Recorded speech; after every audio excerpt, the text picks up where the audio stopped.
കൂടുതൽ ഡീറ്റെയിൽസും അതിനോടൊപ്പം തന്നെ മറ്റ് ഇൻഫോർമേഷനും നമ്മളോടൊപ്പം ഷെയർ ചെയ്യാനായിട്ട് എത്തുന്നത് ഇൻ-ഹൗസ് എക്സ്പെർട്ട് പ്രദീപ് ചന്ദ്രശേഖരൻ സാറാണ്. Sir, good morning and welcome to the show. Morning Anla, morning viewers. Sir, ഏതായാലും കഴിഞ്ഞ ദിവസത്തെ US-ൻ്റെ ഒരു ക്ലോസിങ്ങിനെ സംബന്ധിച്ച് പരിശോധിക്കുമ്പോഴേക്കും ഫ്രൈഡേയിൽ ഒരു ഫ്ലാറ്റ് സ്റ്റോണിലായിട്ടാണ് പ്രധാനമായിട്ടും S&P 500 സൂചികയും അതിനോടൊപ്പം തന്നെ നാസ്ഡാക്കും ഒരു ക്ലോസിംഗ് നടത്തിയിരിക്കുന്നത്. പക്ഷേ ഈ രണ്ട് സൂചികകളുമായിട്ട് കമ്പയർ ചെയ്യുമ്പോഴേക്കും ഡൗ ജോൺസ് സൂചികയിൽ ഒരു ഔട്ട് പെർഫോമൻസ് കാണാൻ സാധിക്കുന്നുണ്ട്. സോ അമേരിക്കൻ വിപണികളിലുള്ള മുന്നോട്ടേക്കുള്ള താങ്കളുടെ ഒരു നോഷൻ എന്താണ്? ഒപ്പം തന്നെ ഇപ്പോൾ ഉടലെടുത്തിരിക്കുന്ന ഈ പുതിയ സാഹചര്യങ്ങൾ ഏതെങ്കിലും തരത്തിൽ അമേരിക്കൻ വിപണിയെ സ്വാധീനിക്കാൻ സാധ്യതയുണ്ടോ? അല്ല, നമ്മൾ ട്രെൻഡ് പരിശോധിക്കുമ്പോഴേക്കും നമുക്ക് ഡൗ ജോൺസ് ഇൻഡെക്സിന്റെ കേസിൽ അണ്ടർടോൺ ബുള്ളിഷ് ആയി തന്നെ കാണാൻ സാധിക്കുന്നത്. ബട്ട് വെള്ളിയാഴ്ച നമുക്ക് ശക്തമായിട്ട് ഒരു പോസിറ്റീവ് ക്ലോസ് കാണാൻ സാധിച്ചെങ്കിലും എക്സ്ട്രീം ഷോർട്ട് ടേം ചാർട്ട്സ് നോക്കുമ്പോഴേക്കും സൈഡ് വേസ് പാറ്റേൺ ഇപ്പോഴും കാണാൻ സാധിക്കുന്നത്. 48,450 റെസിസ്റ്റൻസ് ആയിരിക്കും നമ്മളിപ്പോൾ ശ്രദ്ധിക്കേണ്ടത്. ആ ഒരു റെസിസ്റ്റൻസിന് മുകളിൽ ക്ലോസ് ചെയ്യാൻ സാധിച്ചു കഴിഞ്ഞാൽ നമുക്ക് പുതിയൊരു ഓൾ ടൈം ഹൈ തന്നെ ഡൗ ജോൺസ് ഇൻഡെക്സിന്റെ കേസിൽ പ്രതീക്ഷിക്കാം. At this point Dow Jones ഇൻഡെക്സിന്റെ കേസിൽ ഷോർട്ട് പൊസിഷൻസ് ഒന്നും തന്നെ അഡ്വൈസ് ചെയ്യുന്നില്ല. At the same time Nasdaq index നോക്കുമ്പോഴേക്കും നമുക്ക് അല്പം വീക്ക്നെസ് കാണാൻ സാധിക്കുന്നുണ്ട്. വെള്ളിയാഴ്ച നമുക്കൊരു ഗ്യാപ്പ് അപ്പ് ഓപ്പണിംഗ് കാണാൻ സാധിച്ചെങ്കിൽ ആ ഒരു നേട്ടം ഒന്നും തന്നെ നിലനിർത്താൻ സാധിച്ചില്ല. സോ ഇനി നമ്മൾ ശ്രദ്ധിച്ചിരിക്കുന്ന മേജർ റെസിസ്റ്റൻസ് 25,650. ആ ഒരു റെസിസ്റ്റൻസ് ബ്രേക്ക് ചെയ്യപ്പെട്ടാൽ മാത്രം ഷോർട്ട് ടേം ട്രെൻഡ് ബുള്ളിഷായി മാറും. അറ്റ് ദ സെയിം ടൈം നമ്മൾ സപ്പോർട്ടിന് വേണ്ടി ശ്രദ്ധിച്ചിരിക്കേണ്ടത് 25,000 പോയിന്റ് ആയിരിക്കണം. ആ ഒരു സപ്പോർട്ട് ബ്രേക്ക് ചെയ്യപ്പെട്ടാൽ ഷോർട്ട് ടേം ട്രെൻഡ് ബെയറിഷായി മാറും. സർ, അതിനോടൊപ്പം തന്നെ ക്രൂഡിലേക്ക് കൂടി വരികയാണ്. ക്രൂഡിനെ സംബന്ധിച്ചിട്ട് ഇന്നിപ്പോൾ ഒരു ഫ്ലാറ്റ് സ്റ്റോണിലാണ് WTI ക്രൂഡും അതിനോടൊപ്പം തന്നെ ബ്രെൻഡും ഇപ്പോൾ ട്രേഡിംഗ് നടത്തി വരുന്നത്. സോ ക്രൂഡിലുള്ള താങ്കളുടെ ഒരു വ്യൂ എന്താണ്? ക്രൂഡ് ഓയിലിന്റെ കേസിൽ there's no change in the trend. Short term and long term trend രണ്ടും ബെയറിഷായി തന്നെ തുടരുന്നു. ക്രൂഡിന്റെ കേസിൽ ലോങ് പൊസിഷൻസ് ഉണ്ടെങ്കിൽ നമ്മൾ വളരെ സ്ട്രിക്റ്റ് ആയിട്ട് $56 ലെവലിൽ സ്റ്റോപ്പ് മെയിൻറ്റെയിൻ ചെയ്യണം. നമുക്ക് ക്രൂഡിന്റെ കേസിൽ ഒരു ബുള്ളിഷ് റിക്കവറി അല്ലെങ്കിൽ ബുള്ളിഷ് ട്രെൻഡ് റിവേഴ്സൽ കാണാൻ സാധിക്കണമെങ്കിൽ $59 ലെവൽ ബ്രേക്ക് ചെയ്യണം. അറ്റ് ദിസ് പോയിന്റ് എനിക്ക് തോന്നുന്നില്ല ആ റെസിസ്റ്റൻസ് എളുപ്പത്തിന് ബ്രേക്ക് ചെയ്യാൻ സാധിക്കുമെന്ന്. ഗോൾഡിലേക്ക് കൂടി വരികയാണ്. ഗോൾഡിനെ സംബന്ധിച്ചിട്ട് ഈ ഒരു പുതിയതായിട്ട് വന്നിട്ടുള്ള ഭൗമരാഷ്ട്രീയ പ്രശ്നങ്ങളെ തുടർന്ന് വളരെ ശക്തമായിട്ടുള്ള ബൈയിങ് ഇൻട്രസ്റ്റ് ആണ് കടന്നു വന്നിരിക്കുന്നത്. 1.5% മുകളിലൊരു കുതിപ്പാണ് ഇപ്പോൾ ഗോൾഡിൽ കാണാൻ സാധിക്കുന്നത്. കഴിഞ്ഞ ഡിസംബർ 29 ഒരു മാസി സെല്ലിങ്ങിന് ശേഷം ഒരു 3 ട്രേഡിംഗ് സെഷൻസിലായിട്ട് ഒരു വളരെ റേഞ്ച് ബൗണ്ട് ആയിട്ടൊരു മൂവ്മെൻ്റ് ആയിരുന്നു കാണാൻ സാധിച്ചത്. എന്നാൽ ഇന്ന് ഏർലി അവേഴ്സ് തൊട്ട് പരിശോധിക്കുമ്പോൾ സ്ട്രോങ് ആയിട്ടൊരു ബൈ ആണ് ഇപ്പോൾ ഗോൾഡിൽ നടന്നിരിക്കുന്നത്. സോ ഗോൾഡിലുള്ള താങ്കളുടെ ഒരു എക്സ്പെക്ടേഷൻസ് എന്താണ്? വീണ്ടും ഒരു all time high level break ചെയ്തുകൊണ്ടൊരു കുതിപ്പാണ് പ്രതീക്ഷിക്കുന്നത്? അല്ല, നമ്മൾ സ്വർണത്തിന്റെ കേസ് നോക്കുമ്പോഴേക്കും ഡിസംബർ 26 നമുക്ക് ഓൾ ടൈം ഹൈ കാണാൻ സാധിച്ച അതിനുശേഷമുള്ള 5 ട്രേഡിംഗ് സെഷൻസിൽ വളരെ ഹെവി പ്രോഫിറ്റ് ടേക്കിംഗ് ആ സ്വർണത്തിന്റെ കേസിൽ നടന്നിരിക്കുന്നത്. ഇന്ന് നമ്മൾ കണ്ടിരിക്കുന്ന റിക്കവറിയെ നമുക്ക് at this point short covering ആയിട്ട് മാത്രമേ വിലയിരുത്താൻ സാധിക്കത്തുള്ളൂ. ഇത് ഒരു വിധത്തിലും നമുക്ക് ലോ റിസ്കിൽ ഒരു ബൈങ് അവസരം നൽകുന്നില്ല. നമുക്ക് ഓൾറെഡി ലോങ് പൊസിഷൻസ് ഉണ്ടെങ്കിൽ നമ്മൾ വളരെ സ്ട്രിക്റ്റ് ആയിട്ട് $4,365 ലെവലിൽ സ്റ്റോപ്പ് മെയിൻറ്റെയിൻ ചെയ്യണം.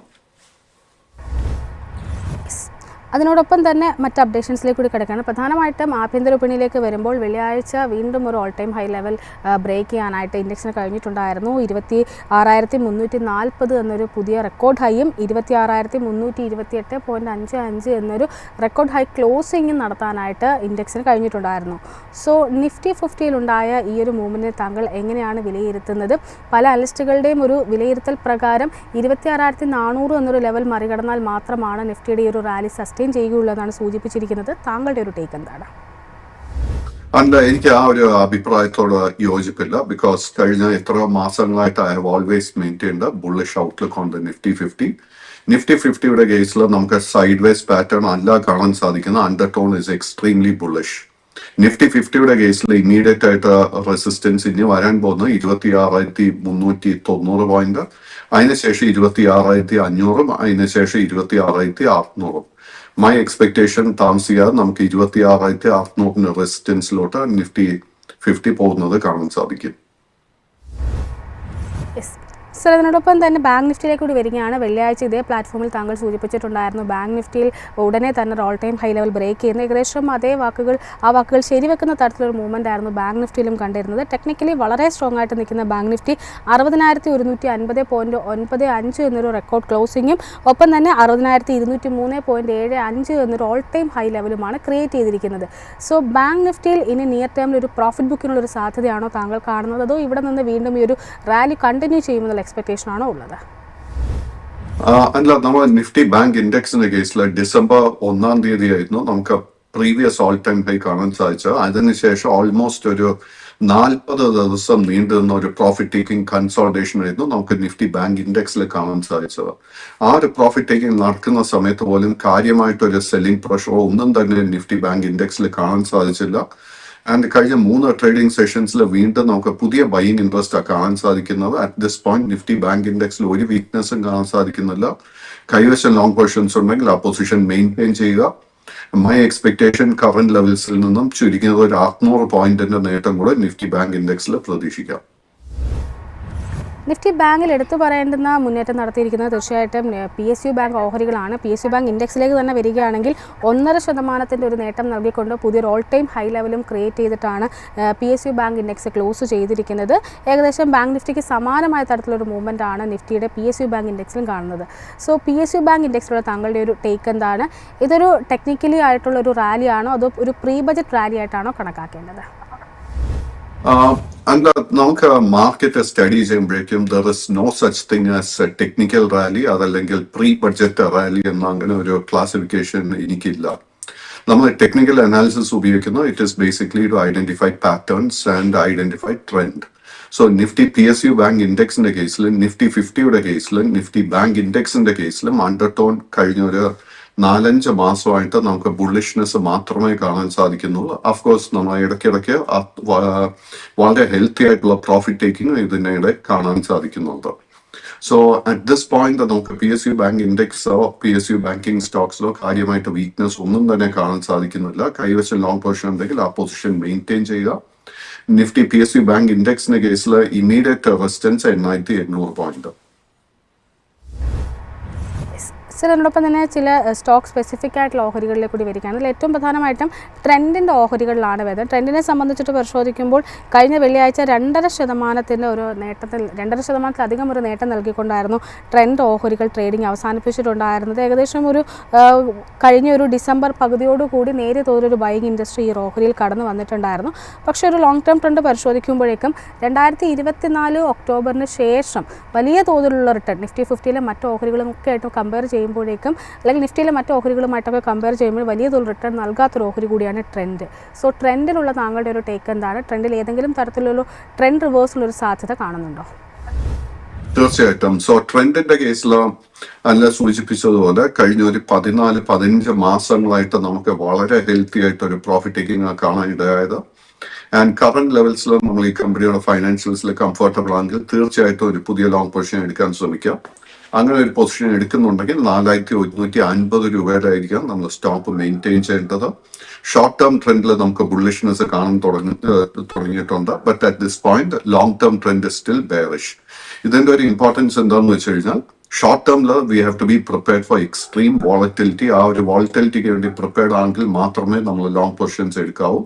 ബട്ട് മൈ എക്സ്പെക്ടേഷൻ കറന്റ് ലെവൽസിൽ നിന്നും ഈ സ്റ്റോക്ക് ആദ്യം തന്നെ 4,500, അതിനുശേഷം 4,600, അതിനുശേഷം 4,700 റെസിസ്റ്റൻസിൽ ടെസ്റ്റ് ചെയ്യും. ആ ഒരു ടെസ്റ്റിങ്ങിന് ശേഷം മാത്രമേ ലോങ് ടേം ട്രെൻഡ് ബുള്ളിഷായി മാറാൻ പോകുന്നുള്ളൂ. സർ, ചില PSU ഓഹരികളിലേക്കാണ് വരുന്നത്. PSU ഓഹരികൾ ഏറ്റവും പ്രധാനമായിട്ടും കോൾ ഇന്ത്യയുടെ ഓഹരികളിലേക്കാണ് വരുന്നത്. കോൾ ഇന്ത്യയെ സംബന്ധിച്ച് പരിശോധിക്കുമ്പോഴേക്കും ലോങ് ടേം ബേസിൽ ഏകദേശം ഒരു 2024 ഓഗസ്റ്റ് മുതൽ ഇങ്ങോട്ടേക്കുള്ളൊരു ട്രെൻഡൊക്കെ പരിശോധിക്കുമ്പോഴേക്കും ഒരു ഇടിവ്, പിന്നെ അതിനുശേഷം ലോ ലെവൽസിലൊരു കൺസോൾട്ടേഷൻ ആയിരുന്നു കണ്ടിരുന്നത്. എന്നാൽ കഴിഞ്ഞ കുറച്ച് ട്രേഡിംഗ് സെഷൻസ് ആയിട്ട് വളരെ മാസീവായിട്ടൊരു ബൈയിങ് ആണ് ഈ ഓഹരിയിൽ കടന്നു വന്നിരിക്കുന്നത്. പുതിയൊരു 52 വീക്ക് ഹൈ ക്രിയേറ്റ് ചെയ്യാനും കോൾ ഇന്ത്യയുടെ ഓഹരികൾക്ക് കഴിഞ്ഞിട്ടുണ്ട്. വെള്ളിയാഴ്ച മാത്രം 6% നേട്ടം നൽകിക്കൊണ്ട് ഒരു പുതിയ 52 വീക്ക് ഹൈയും ക്രിയേറ്റ് ചെയ്തുകൊണ്ടാണ് ക്ലോസിംഗ് നടത്തിയിരിക്കുന്നത്. സോ കോൾ ഇന്ത്യയിലുള്ള ഈ ഒരു ട്രെൻഡ് റിവേഴ്സലിനെ താങ്കൾ കൺഫേം ചെയ്യുന്നുണ്ടോ? മുന്നോട്ടേക്കുള്ള കോൾ ഇന്ത്യയിലുള്ള താങ്കളുടെ ഒരു ടേക്ക് എന്താണ്?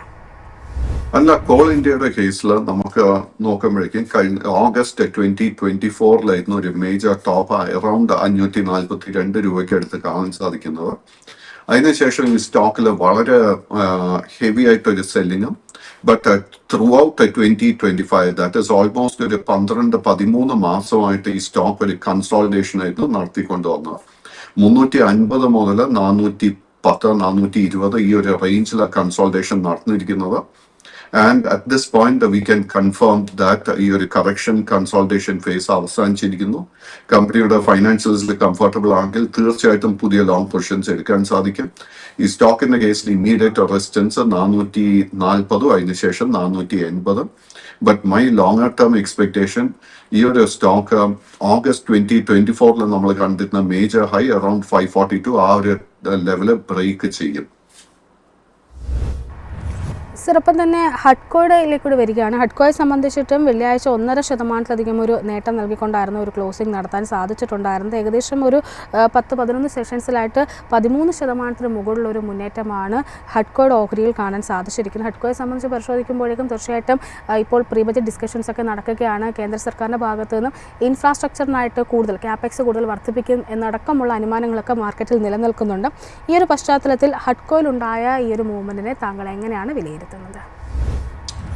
അല്ല, നമ്മൾ മാർക്കറ്റിൽ ഇൻവെസ്റ്റ് അല്ലെങ്കിൽ ട്രേഡ് ചെയ്യുന്ന സമയത്ത് നമ്മൾ ഒരിക്കലും റൂമേഴ്സിന്റെ അടിസ്ഥാനത്തിൽ ഒരിക്കലും ഒരു പൊസിഷൻ എടുക്കാൻ ശ്രമിക്കരുത്.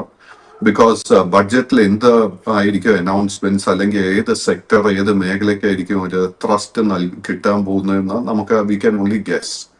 നമ്മൾ അത്തരം ഒരു ഗെസ് വർക്കിന്റെ അടിസ്ഥാനത്തിൽ നമ്മൾ മാർക്കറ്റിൽ ട്രേഡ് ചെയ്യാൻ നോക്കിക്കഴിഞ്ഞാൽ it is A very very risky strategy. നമ്മൾ എപ്പോഴും മാർക്കറ്റിൽ ഇൻവെസ്റ്റ് ചെയ്യുമ്പോൾ ഒന്നൽ കമ്പനിയുടെ ഫൈനാൻഷ്യൽസ് ഫണ്ടമെന്റൽ അനാലിസിസിന്റെ അടിസ്ഥാനത്തായിരിക്കണം, അതല്ലെങ്കിൽ ടെക്നിക്കൽ അനാലിസിസിന്റെ അടിസ്ഥാനത്തായിരിക്കാം നമ്മൾ ട്രേഡിംഗ് ആൻഡ് ഇൻവെസ്റ്റിംഗ് ചെയ്യേണ്ടത്. Now, ഹഡ്കോയുടെ സ്പെസിഫിക് കേസിൽ സിമിലർ ടു കോൾ ഇന്ത്യ കഴിഞ്ഞ 14-15 മാസങ്ങളായിട്ട് നമുക്കൊരു കൺസോൾട്ടേഷൻ കാണാൻ സാധിക്കുന്നത്. കോൾ ഇന്ത്യയും ഹഡ്കോയും തമ്മിൽ ഒരേ ഒരു വ്യത്യാസമേ ഉള്ളൂ. In the case of call India നമുക്ക് ബ്രേക്ക് ഔട്ട് കൺഫേം ചെയ്യാൻ സാധിക്കുന്നുണ്ട്. ഹഡ്കോയുടെ കേസിൽ നല്ലൊരു ബുള്ളിഷ് സെറ്റപ്പ് ഫോം ചെയ്ത് വന്നിട്ടുണ്ട്. കമ്പനിയുടെ ഫൈനാൻഷ്യൽസിൽ കംഫർട്ടബിൾ ആണെങ്കിൽ തീർച്ചയായിട്ടും കറന്റ് ലെവൽസിലെ പൊസിഷൻ ബിൽഡപ്പ് ചെയ്യാം. ബട്ട് ഒരു കൺഫർമേഷന് വേണ്ടി വെയിറ്റ് ചെയ്യുന്നുണ്ടെങ്കിൽ 250 രൂപയുടെ റെസിസ്റ്റൻസ് ബ്രേക്ക് ചെയ്യാനായിട്ട് വെയിറ്റ് ചെയ്യണം. Down side risk is very limited. Sir, ഇതിനോടൊപ്പം തന്നെ ഓട്ടോ ഇൻഡെക്സിലേക്ക് കൂടി വരികയാണ്. ഓട്ടോ ഇൻഡെക്സിനെ സംബന്ധിച്ചിട്ട് വളരെ സ്ട്രോങ് ആയിട്ടൊരു ടെക്നിക്കൽ നിലയിലാണ് ഓട്ടോ ഇൻഡെക്സ് കഴിഞ്ഞ വെള്ളിയാഴ്ച പ്രകടനം നടത്തിയിട്ടുണ്ട്. വെള്ളിയാഴ്ച എന്നതിനേക്കാൾ ഉപരി ഏകദേശം ഡിസംബറിൻ്റെ ലാസ്റ്റ് വീക്ക് മുതൽ ഇങ്ങോട്ടേക്ക് പരിശോധിക്കുമ്പോൾ തുടർച്ചയായിട്ടുള്ളൊരു മുന്നേറ്റമാണ് ഓട്ടോ ഇൻഡെക്സിൽ കാണുന്നത്. ഓട്ടോ ഇൻഡെക്സിലുള്ള താങ്കളുടെ ഒരു ടേക്ക് എന്താണ്? അല്ല, ഓട്ടോ ഇൻഡെക്സിന്റെ കേസിൽ കഴിഞ്ഞ 4 ട്രേഡിംഗ് സെഷൻസിൽ വളരെ ശക്തമായിട്ട് ഒരു അപ്വേർഡ് മൂവ്മെന്റ് കാണാൻ സാധിക്കുന്നത്. ഇൻഫാക്ട് വെള്ളിയാഴ്ചയും വ്യാഴാഴ്ചയും ഒക്കെ ഈ ഇൻഡെക്സ് നമുക്കൊരു പുതിയ ഓൾ ടൈം ഹൈ നൽകിയിരിക്കുന്നത്. അറ്റ് ദിസ് പോയിന്റ് ഒരു വീക്ക്നെസ്സും കാണാൻ സാധിക്കുന്നില്ല. കൈവശം ലോങ് പൊസിഷൻസ് ഉണ്ടെങ്കിൽ മെയിൻറ്റെയിൻ ദ ലോങ് പൊസിഷൻസ്. നമ്മളിപ്പോൾ മാരുതി നോക്കുമ്പോഴേക്കും just close that new all time high. Mahindra നോക്കുമ്പോഴേക്കും it is trading at a new all time high. Hero മോട്ടോറിന്റെ കേസ് എടുക്കുമ്പോഴേക്കും ശക്തമായിട്ട് ഒരു ബൈങ് ഇൻട്രസ്റ്റ് വന്നിട്ടുണ്ട്. മൈ എക്സ്പെക്ടേഷൻ താമസിക്കാതെ ഈ ഒരു സ്റ്റോക്കിൽ നമുക്കൊരു പുതിയ ഓൾ ടൈം ഹൈ കാണാൻ സാധിക്കും. TVS മോട്ടോറിന്റെ കേസിലും we can already see a new all time high. Force മോട്ടോഴ്സിൽ വലിയൊരു കറക്ഷന് ശേഷം വീണ്ടും നല്ല ഹെൽത്തി ബൈങ് ഇൻട്രസ്റ്റ് വന്നു തുടങ്ങിയിട്ടുണ്ട്. ഈ ഒരു സെക്ടറിൽ ഒരേ ഒരു മേജർ ഡിസപ്പോയിന്റ്മെന്റ് എന്ന് പറയുന്നത് it is actually newly listed Hyundai മോട്ടോറിന്റെ കേസിൽ 2230 രൂപയിൽ വളരെ സ്ട്രോങ് സപ്പോർട്ട് ഉണ്ട്. ആ സപ്പോർട്ട് ശ്രദ്ധിക്കണം. ഈ സ്റ്റോക്കിൽ ഒരു ബുള്ളിഷ് ബ്രേക്ക് ഔട്ട് കിട്ടണമെങ്കിൽ 2360 റെസിസ്റ്റൻസ് ആയിരിക്കും നമ്മൾ ശ്രദ്ധിച്ചിരിക്കേണ്ടത്. അടുത്തായിട്ട് ബജാജ് ഹൗസിംഗ് ഫിനാൻസിലേക്കാണ് വരുന്നത്. ബജാജ് ഹൗസിംഗ് ഫിനാൻസിനെ സംബന്ധിച്ചിട്ട് കഴിഞ്ഞ കുറച്ച് ദിവസങ്ങളായിട്ട് നേരിയ തോതിലൊരു ബൈങ് ഇൻട്രസ്റ്റ് ആണ് കടന്നു വന്നിരിക്കുന്നത്. പക്ഷേ ഒരു കൺസോൾട്ടേഷൻ സ്റ്റേറ്റിൽ തന്നെയാണ് ഇപ്പോഴും ഈ ഓഹരി നിലനിൽക്കുന്നത്. ലോ ലെവൽസ് ഒരു കൺസോൾട്ടേഷൻ സ്റ്റേറ്റിലാണ് ഇപ്പോഴും നിലനിൽക്കുന്നത്. ബജാജ് ഹൗസിംഗ് ഫിനാൻസിലുള്ള താങ്കളുടെ ഒരു ടേക്ക് എന്താണ്? ബജാജ് ഹൗസിംഗിന്റെ കേസിൽ both long and short term trend ബെയറിഷായി തുടരുന്നു. ബട്ട് ഈ ഒരു സ്റ്റോക്കിൽ 92 രൂപയിൽ വളരെ സ്ട്രോങ് ഒരു സപ്പോർട്ട് ബേസ് ഫോം ചെയ്തതായിട്ട് കാണാൻ സാധിക്കുന്നുണ്ട്. മൈ എക്സ്പെക്ടേഷൻ താമസിക്കാതെ ഈ സ്റ്റോക്കിൽ ഒരു ബൈയിങ് ഇൻട്രസ്റ്റ് വരും. So if you are comfortable with the finances, നമുക്ക് എഗൻസ്റ്റ് ദ ട്രെൻഡ് ഒരു കോൺട്രേറിയൻ ട്രേഡിംഗ് പൊസിഷൻ നമുക്ക് എടുക്കാൻ സാധിക്കും. അങ്ങനെ ഒരു പൊസിഷൻ എടുക്കുന്നുണ്ടെങ്കിൽ 91.50 ഈ ഒരു സപ്പോർട്ടായിരിക്കും നമ്മൾ ശ്രദ്ധിക്കേണ്ടത്. ഈ സ്റ്റോക്കിലെ ഷോർട്ട് ടേം ബുള്ളിഷ് റിവേഴ്സൽ നടക്കണമെങ്കിൽ 102, ലോങ് ടേം ബുള്ളിഷ് റിവേഴ്സൽ നടക്കണമെങ്കിൽ 114 റെസിസ്റ്റൻസ് ബ്രേക്ക് ചെയ്യാനായിട്ട് വെയിറ്റ് ചെയ്യണം. റീസെൻ്റ് ആയിട്ട് മികച്ച മുന്നേറ്റം നടത്തിയൊരു സെക്ടറായിരുന്നു മെറ്റൽ തന്നെ. പ്രത്യേകിച്ചും ഹിന്ദുസ്ഥാൻ സിങ്കിൻ്റെ ഓഹരികൾ വളരെ സ്ട്രോങ് ആയിട്ടുള്ളൊരു റിട്ടേൺ ആയിരുന്നു കഴിഞ്ഞ ഒരു നവംബർ ലാസ്റ്റ് വീക്ക് മുതൽ നിക്ഷേപകർക്ക് നൽകിയിട്ടുള്ളത്. വെള്ളിയാഴ്ചത്തെ കണക്കുകൾ മാത്രം പരിശോധിക്കുമ്പോഴേക്കും 2.5% ഒരു നേട്ടമാണ് നൽകിയിരിക്കുന്നത്. സോ ഹിന്ദുസ്ഥാൻ സിങ്ക് ഓഹരികളുള്ള താങ്കളുടെ ഒരു വ്യൂ എങ്ങനെയാണ്? നിലവിൽ ഒരു പ്രോഫിറ്റ് ടേക്കിംഗിലൊരു സാധ്യതയാണോ താങ്കൾ കാണുന്നത്? ഹിന്ദുസ്ഥാൻ സിങ്കിന്റെ കേസിൽ നമുക്ക് നവംബർ മാസത്തിന് ശേഷം വലിയൊരു അപ്വേർഡ് മൂവ്മെന്റ് കാണാൻ സാധിച്ചിരിക്കുന്നു. അതിനെ തുടർന്ന് long and short term trend രണ്ടും ബുള്ളിഷായി മാറിയിട്ടുണ്ട്. കഴിഞ്ഞ 4 ട്രേഡിംഗ് സെഷൻസിൽ ഈ സ്റ്റോക്കിൽ വളരെ ഹെൽത്തി പ്രോഫിറ്റ് ടേക്കിംഗ് നടന്നിട്ടുണ്ട്. കമ്പനിയുടെ ഫൈനാൻഷ്യൽസിൽ if we are comfortable current ലെവൽസിൽ തന്നെ നമുക്ക് പുതിയ ലോങ് പൊസിഷൻസ് ബിൽഡപ്പ് ചെയ്യാൻ സാധിക്കും. അങ്ങനെ ഒരു പൊസിഷൻ എടുക്കുന്നുണ്ടെങ്കിൽ നമ്മൾ ശ്രദ്ധിച്ചിരിക്കേണ്ട സപ്പോർട്ട് 603 ആയിരിക്കണം. സ്റ്റോക്ക് ഫേസ് ചെയ്യുന്ന ആദ്യത്തെ മേജർ റെസിസ്റ്റൻസ് 650, അതിനുശേഷം 690, 710, 735. അടുത്തായിട്ട് ചില റെയിൽവേ ഓഹരികളിലേക്കാണ് വരുന്നത്. ആദ്യത്തേത് SJVNുമായി ബന്ധപ്പെട്ടുള്ള താങ്കളുടെ ഒരു വ്യൂ ആണ് ചോദിക്കുന്നത്. SJVNെ സംബന്ധിച്ചിട്ട് വെള്ളിയാഴ്ച വളരെ എക്സ്പ്ലോസീവ് ആയിട്ടൊരു മൂവ്മെൻ്റ് ആയിരുന്നു കണ്ടത്. 11% നേട്ടം നൽകിക്കൊണ്ടാണ് ഇൻട്രാഡേയിൽ ഈ ഓഹരി ക്ലോസിംഗ് നടത്തിയിരിക്കുന്നത്. തുടർച്ചയായിട്ടൊരു സെല്ലിംഗ് പ്രഷറിന് ശേഷമാണ് ഇത്തരം ഒരു മുന്നേറ്റം നടത്തിയിരിക്കുന്നത്. സോ SJVNിലുള്ള ഈ ഒരു മൂവ്മെൻറ്റിനെ താങ്കൾ എങ്ങനെയാണ് വിലയിരുത്തുന്നത്? ഇതൊരു ഷോർട്ട് കവറിംഗ് മാത്രമാണോ അതോ നിയർ ടേമിൽ ഏതെങ്കിലും തരത്തിലുള്ള ഒരു ട്രെൻഡ് റിവേഴ്സുള്ള ഒരു സാധ്യത കാണുന്നുണ്ടോ? So a clarification which is starting, SJVN is not a railway stock. SJVN is a hydropower stock, Sutlej Jal Vikas Nigam Limited. So ഈ സ്റ്റോക്ക് നമ്മൾ നോക്കുമ്പോഴേക്കും ഡിസംബർ 2023 ഈ സ്റ്റോക്കിന്റെ ഒരു ഓൾ ടൈം ഹൈ. അതിനുശേഷം കഴിഞ്ഞ 12-14 മാസങ്ങളായിട്ട് ഈ സ്റ്റോക്ക് വളരെ ഹെൽത്തി ഒരു പ്രോഫിറ്റ് ടേക്കിംഗ് ആയിരുന്നു നേരിട്ടത്. കറന്റ് ലെവൽസിൽ downside risk is very limited. നമുക്ക് ഇപ്പോഴും trend is still bearish, but I think നമുക്ക് ഒരു ബുള്ളിഷ് റിവേഴ്സലിന് ഒരു ഹൈ പോസിബിലിറ്റിയാണ് കാണുന്നത്. 92 റെസിസ്റ്റൻസും അതിനുശേഷം 102 റെസിസ്റ്റൻസും ആയിരിക്കും നമ്മൾ ശ്രദ്ധിച്ചിരിക്കുന്നത്. അടുത്തായിട്ട് RVNLലേക്കാണ് വരുന്നത്. RVNLനെ സംബന്ധിച്ചിട്ട് ഡിസംബർ 19 മുതൽ ഏകദേശം ഒരു 5 സെഷനിൽ തുടർച്ചയായിട്ടൊരു നേട്ടമായിരുന്നു നൽകിയിരുന്നത്. അതിനുശേഷം പിന്നീടൊരു സെല്ലിംഗ് പ്രഷർ അല്ലെങ്കിൽ ഒരു പ്രോഫിറ്റ് ടേക്കിംഗ് നടന്നിരുന്നു. എന്നാൽ കഴിഞ്ഞ 2 സെഷൻസിലായിട്ട് വീണ്ടും ഒരു ബൈയിങ് ഇൻട്രസ്റ്റ് ആണ് കാണുന്നത്. വെള്ളിയാഴ്ച മാത്രം 1% മുകളിലൊരു നേട്ടം നൽകിക്കൊണ്ടായിരുന്നു ഒരു ക്ലോസിംഗ് നടത്തിയിരിക്കുന്നത്. സോ RVNL ഓഹരികളുള്ള താങ്കളുടെ ഒരു ടേക്ക് എന്താണ്? RVNLന്റെ കേസിൽ both long and short term trend ബുള്ളിഷായി മാറിയിട്ടുണ്ട്. ഹൈയസ്റ്റ് ലോങ് പൊസിഷൻസ് ഉണ്ടെങ്കിൽ പൊസിഷൻ മെയിൻറ്റെയിൻ ചെയ്യുക. ട്രേഡിംഗിന് ഒരു പൊസിഷൻ എടുത്തിട്ടുണ്ടെങ്കിൽ 353 നമ്മൾ സ്റ്റോക്ക് മെയിൻറ്റെയിൻ ചെയ്യേണ്ടത്. സ്റ്റോക്ക് ഫേസ് ചെയ്യുന്ന ഇമ്മീഡിയറ്റ് റെസിസ്റ്റൻസ് ആദ്യത്തെ 380, 405, 415, 430, 450. ചെറുപ്പം തന്നെ അടുത്തതായിട്ട് ഹോട്ടൽ സെഗ്മെൻറ്റിൽ നിന്നുള്ള ഇന്ത്യൻ ഹോട്ടൽസിലേക്കാണ് വരുന്നത്. ഇന്ത്യൻ ഹോട്ടൽസിനെ സംബന്ധിച്ചിട്ട് വെള്ളിയാഴ്ച 1.5% കൃത്യമായി പറയുകയാണെങ്കിൽ 1.36% ഒരു നേട്ടം നൽകിക്കൊണ്ടാണ് ക്ലോസിംഗ് നടത്തിയിരിക്കുന്നത്. സോ ഇന്ത്യൻ ഹോട്ടൽസിലുള്ള താങ്കളുടെ ഒരു ടേക്ക് എന്താണ്? ഇന്ത്യൻ ഹോട്ടൽസിന്റെ കേസിൽ at this point long and short term trend രണ്ടും സൈഡ് വേസ് ആയിട്ടാണ് കാണാൻ സാധിക്കുന്നത്. കൈവശം ലോങ് പൊസിഷൻ ഉണ്ടെങ്കിൽ 660 നമ്മൾ സ്റ്റോക്ക് മെയിൻറ്റെയിൻ ചെയ്യേണ്ടത്. ഈ സ്റ്റോക്കിൽ നമുക്കൊരു ബുള്ളിഷ് ബ്രേക്ക് ഔട്ട് കാണാൻ സാധിക്കണമെങ്കിൽ 780 റെസിസ്റ്റൻസ് ബ്രേക്ക് ചെയ്യാനായിട്ട് വെയിറ്റ് ചെയ്യണം. അടുത്തായിട്ട് സ്മോൾ ക്യാപ് സ്പേസിൽ നിന്നുള്ള ആസ്ട്രൽ ലിമിറ്റഡിനെ സംബന്ധിച്ചിട്ടാണ് ചോദിക്കുന്നത്. ഈ ഓഹരിയെ സംബന്ധിച്ച് പരിശോധിക്കുമ്പോഴേക്കും വെള്ളിയാഴ്ച 1.25% ഒരു നേട്ടം നൽകിക്കൊണ്ടാണ് ഒരു ക്ലോസിംഗ് നടത്തിയിരിക്കുന്നത്. തുടർച്ചയായിട്ടൊരു സെല്ലിംഗ് പൊസിഷന് ശേഷം കഴിഞ്ഞ 3 സെഷൻസിലായിട്ട് ഒരു മുന്നേറ്റമാണ് കാണുന്നത്. സോ ആസ്ട്രൽ ലിമിറ്റുള്ള താങ്കളുടെ ഒരു ടേക്ക് എന്താണ്? ആസ്ട്രലിന്റെ കേസിൽ നമുക്ക് ജൂൺ 2024 ഓൾ ടൈം ഹൈ കാണാൻ സാധിക്കുന്നത്. അതിനുശേഷം കണ്ടിന്യൂസ് സെല്ലിംഗ് പ്രഷർ ഈ സ്റ്റോക്ക് നേരിട്ടിരിക്കുന്നത്. ബട്ട് എങ്കിലും കഴിഞ്ഞ ഒരു 4 മാസമായിട്ട് ഈ സ്റ്റോക്ക് ഒരു കൺസോൾട്ടേഷൻ മോഡിലോട്ട് മാറിയിട്ടുണ്ട്. 1240 is A very major support. എനിക്ക് തോന്നുന്നില്ല ആ സപ്പോർട്ട് ബ്രേക്ക് ചെയ്യപ്പെടുമെന്ന്.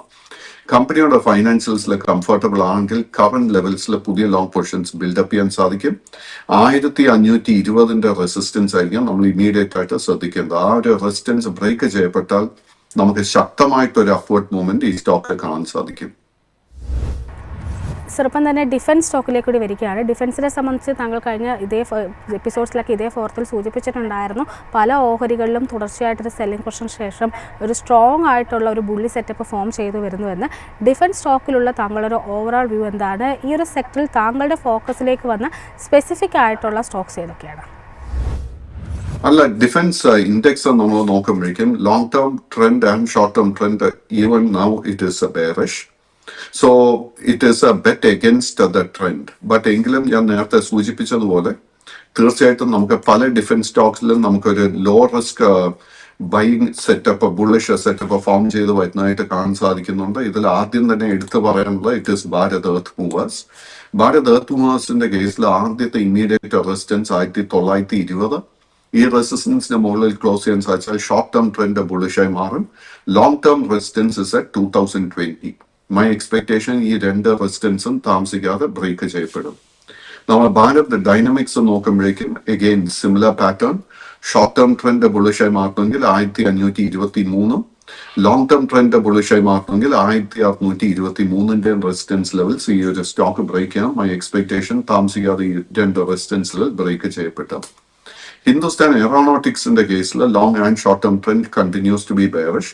ട്രെൻഡ് റിവേഴ്സൽ നടക്കണമെങ്കിൽ ആദ്യം തന്നെ 4520, അതിനുശേഷം 4700 റെസിസ്റ്റൻസ് ലെവൽസ് ബ്രേക്ക് ചെയ്യണം. ഷിപ്പ് ബിൽഡിംഗ് സ്റ്റോക്സിലോട്ട് വരുമ്പോഴേക്കും ഗാർഡൻ റീച്ച് ഷിപ്പ് ബിൽഡേഴ്സിൽ നല്ല ബുള്ളിഷ് സെറ്റ് ഫോം ആയി വന്നിട്ടുണ്ട്.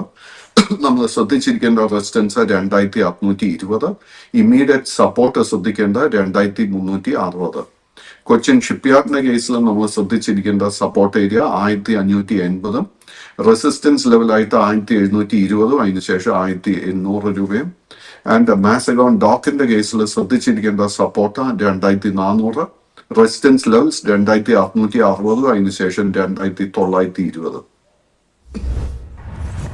BSE ഓഹരികളിലേക്കാണ് വരുന്നത്. BSE സംബന്ധിച്ചിട്ട് കഴിഞ്ഞ ദിവസം 1.5% നേട്ടം നൽകിയിട്ടുണ്ടായിരുന്നു. BSE ഓഹരികളിലുള്ള താങ്കളുടെ long and short term expectations എന്തൊക്കെയാണ്? BSEയുടെ കേസിൽ long term trend is bullish. Short ടേമിൽ നമുക്ക് സൈഡ് വേസ് പാറ്റേൺ കാണാൻ സാധിക്കുന്നു. ഈ സ്റ്റോക്കിന് 2550 രൂപയിൽ വളരെ സ്ട്രോങ് സപ്പോർട്ട് ഫോം ആയിട്ടുണ്ട്. കൈവശം ലോങ് പൊസിഷൻസ് ഉണ്ടെങ്കിൽ പൊസിഷൻ മെയിൻറ്റെയിൻ ചെയ്യുക. ആ സപ്പോർട്ടിലായിരിക്കും നമ്മൾ സ്റ്റോക്ക് മെയിൻറ്റെയിൻ ചെയ്യേണ്ടത്. ഷോർട്ട് ടേം എഗെയിൻ ബുള്ളിഷായി മാറണമെങ്കിൽ 2740 റെസിസ്റ്റൻസ് ബ്രേക്ക് ചെയ്യാനായിട്ട് വെയിറ്റ് ചെയ്യണം. അടുത്തായിട്ട് സ്വിസ്ലോണിൻ്റെ ഓഹരികളാണ്. സ്വിസ്ലോണിനെ സംബന്ധിച്ചിട്ട് വെള്ളിയാഴ്ച വളരെ ശക്തമായിട്ടുള്ള ഒരു ബൈങ് ഇൻട്രസ്റ്റ് കടന്നു വന്നിരുന്നു. ഏകദേശം 3.5% നേട്ടമാണ് നൽകിയിട്ടുണ്ടായിരുന്നത്. തുടർച്ചയായിട്ട് ഒരു കൺസോൾട്ടേഷൻ സ്റ്റേറ്റിലായിരുന്നു ഈ ഒരു ഓഹരി. സ്വിസ്ലോൺ എനർജിയിലുള്ള താങ്കളുടെ ഒരു വ്യൂ എന്താണ്? നിയർ ടേമിൽ ഏതെങ്കിലും തരത്തിലൊരു ട്രെൻഡ് റിവേഴ്സ് ഉള്ളൊരു സാധ്യത താങ്കൾ പേഴ്സണലി കാണുന്നുണ്ടോ? സ്വിസ്ലോണിന്റെ കേസിൽ long and short term trend രണ്ടും ബെയറിഷായി തുടരുന്നു. കഴിഞ്ഞ 4 ആഴ്ചകളായിട്ട് ഈ സ്റ്റോക്ക് 50 രൂപയ്ക്ക് അടുത്ത് ഒരു സപ്പോർട്ട് ബേസ് ഫോം ചെയ്യാൻ ശ്രമിക്കുന്നുണ്ട്. But we have not got confirmation. ഈ സ്റ്റോക്ക് ഫേസ് ചെയ്യുന്ന ആദ്യത്തെ ഇമ്മീഡിയറ്റ് റെസിസ്റ്റൻസ് 56, അതിനുശേഷം 60 രൂപയായിരിക്കും. ഈ രണ്ട് റെസിസ്റ്റൻസ് ബ്രേക്ക് ചെയ്യാൻ സാധിച്ചാൽ മാത്രമേ നമുക്ക് ട്രെൻഡ് റിവേഴ്സൽ സ്ഥിരീകരിക്കാൻ സാധിക്കത്തുള്ളൂ. അടുത്തായിട്ട് കമിൻസ് ഇന്ത്യയിലേക്കാണ് വരുന്നത്. കമിൻസ് ഇന്ത്യയെ സംബന്ധിച്ചിട്ട് വളരെ ഫ്ലാറ്റായൊരു ടോണിലായിരുന്നു വെള്ളിയാഴ്ച ട്രേഡിംഗ് അവസാനിപ്പിച്ചിട്ടുണ്ടായിരുന്നത്. ലോ ലെവൽസിൽ ഒരു നേരിയ തോതിലൊരു ബൈങ് ഇൻട്രസ്റ്റും കടന്നു വന്നിട്ടുണ്ടായിരുന്നു. സോ കമിൻസ് ഇന്ത്യയിലുള്ള താങ്കളുടെ ഒരു ടേക്ക് എന്താണ്? കമിൻസിന്റെ കേസിൽ long and short term trend രണ്ടും ബുള്ളിഷായി തുടരുന്നു. ഓൺലി തിങ് ഇസ് ഡിസംബർ മാസത്തിന്റെ തുടക്കം മുതൽ തന്നെ ഈ സ്റ്റോക്കിൽ ഒരു കൺസോൾട്ടേഷൻ മോഡിലോട്ട് എക്സ്ട്രീം ഷോർട്ട് ടേം ചാർട്ട്സ് നമുക്കൊരു വ്യൂ നൽകുന്നത്. കൈവശം ലോങ് പൊസിഷൻ ഉണ്ടെങ്കിൽ 4200 സ്റ്റോക്ക് മെയിൻറ്റെയിൻ ചെയ്യുക. കമ്പനിയുടെ ഫൈനാൻഷ്യൽസ് കംഫർട്ടബിൾ ആണെങ്കിൽ ഈവൻ കറന്റ് ലെവൽസിൽ പുതിയ ലോങ് പൊസിഷൻ എടുക്കാൻ സാധിക്കും. ബട്ട് കമൻസിനെ കുറിച്ച് ചോദിച്ചതുകൊണ്ട് മൈ അറ്റൻഷൻ ആക്ച്വലി വേറൊരു മൾട്ടിനാഷണൽ സ്റ്റോക്കിലോട്ടാണ് പോയിരിക്കുന്നത്. It is Bosch India. ബോഷിന്റെ കേസിൽ കഴിഞ്ഞ എത്ര മാസങ്ങളായിട്ട് നമുക്ക് വലിയൊരു കറക്ഷൻ ആയിരുന്നു കാണാൻ സാധിച്ചത്. ബട്ട് വെള്ളിയാഴ്ചത്തെ ട്രേഡിംഗ് പാറ്റേൺ നോക്കുമ്പോഴേ ശക്തമായിട്ടൊരു ബൈങ് ഇൻട്രസ്റ്റ് വന്നിട്ടുണ്ട്. കമ്പനിയിൽ നമുക്ക് കറന്റ് ലെവൽസിൽ പുതിയ പൊസിഷൻസ് തന്നെ ബിൽഡപ്പ് ചെയ്യാൻ സാധിക്കും. അങ്ങനെ പൊസിഷൻ എടുക്കുന്നുണ്ടെങ്കിൽ 34,585 സ്റ്റോക്ക് മെയിൻറ്റെയിൻ ചെയ്യേണ്ടത്. സർ അതിനോടൊപ്പം തന്നെ അവസാനമായിട്ട് ടൈമെക്സ് ഗ്രൂപ്പിലേക്കാണ് വരുന്നത്. ഈ ഒരു ഓഹരി BSEയിൽ മാത്രം ലിസ്റ്റ് ചെയ്തിട്ടുള്ളത് കൂടിയാണ്. ടൈമെക്സിനെ സംബന്ധിച്ചിട്ട് വെള്ളിയാഴ്ച ഏകദേശം 3% നേട്ടം നൽകിയിട്ടുണ്ടായിരുന്നു. ഡിസംബർ 29 ഒരു ഗ്യാപ് ഡൗൺ ആയിരുന്നു കാണാൻ സാധിച്ചത്. അവിടെ നിന്നാണ് വീണ്ടും ഈ ഓഹരിയിൽ ബൈയിങ് ഇൻട്രസ്റ്റ് വന്നിരിക്കുന്നത്. സോ ടൈമെക്സ് ഗ്രൂപ്പിലുള്ള താങ്കളുടെ ഒരു ടേക്ക് എന്താണ്?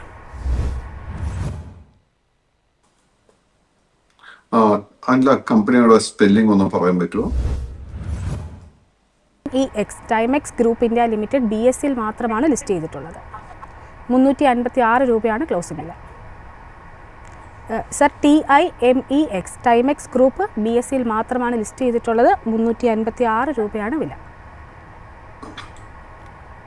ടൈമെക്സ് ഗ്രൂപ്പിന്റെ കേസിൽ കാണാൻ സാധിക്കുന്ന ഒരു problem, no liquidity and it is a small cap stock.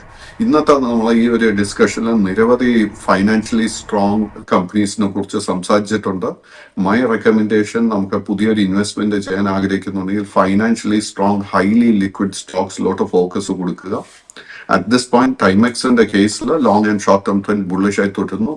ഞാൻ നേരത്തെ പറഞ്ഞതുപോലെ problem it's a small cap stock. കാര്യമായിട്ട് ട്രേഡിംഗ് ലിക്വിഡിറ്റിയും ഈ സ്റ്റോക്കിൽ കാണാൻ സാധിക്കുന്നില്ല. Thank you so much Pradeep sir, ഇത്രയും സമയം ഞങ്ങളോടൊപ്പം. ഏതായാലും ഇന്നത്തെ ഈ ഒരു ഇൻട്രാക്റ്റീവ് സെഷൻ ഇവിടെ വൈൻഡപ്പ് ചെയ്യുകയാണ്. ഇവിടെ നൽകിയിരിക്കുന്ന ഇൻഫോർമേഷൻസ് ഒന്നും തന്നെ യാതൊരു വിധത്തിലുള്ള സ്റ്റോക്ക് റെക്കമെൻഡേഷൻ അല്ല എന്ന് പ്രത്യേകം ഓർപ്പിക്കുകയാണ്. ഒപ്പം തന്നെ മാർക്കറ്റിൻ്റെ കൂടുതൽ ഓപ്പണിംഗ് ഡീറ്റെയിൽസും ഒപ്പം തന്നെ സ്റ്റോക്ക് ന്യൂസും ഒക്കെ ആയിട്ട് അല്പസമയത്തിനകം മാർക്കറ്റ് സ്ക്രീനറിൽ കാണാം. So please stay tuned.